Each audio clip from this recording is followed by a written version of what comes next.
হাজার বছর ধরে আমি পথ হাঁটিতেছি পৃথিবীর পথে, সিংহল সমুদ্র থেকে নিষিদ্ধের অন্ধকারে মালার সাগর।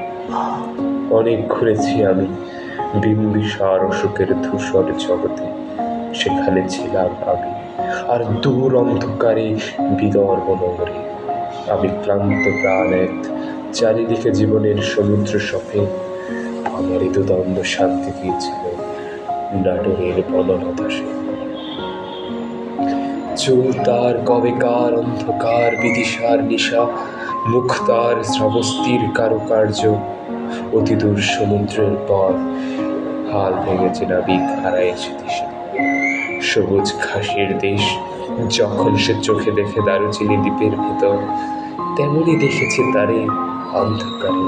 বলেছে সে, এতদিন কোথায় ছিলেন?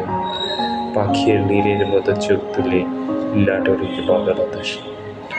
সমস্ত দিনের শেষে শিশিরের শব্দের মতন সন্ধ্যা আসে, ডানার রৌদ্রের গন্ধ মুছে ফেলেছি।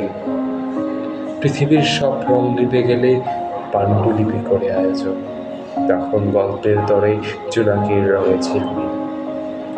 সব পাখি ঘরে আসে, সব নদী ফুরায় জীবনের সব লেনদেন। থাকে শুধু অন্ধকার, মুখোমুখি বসিবার বনলতা সে।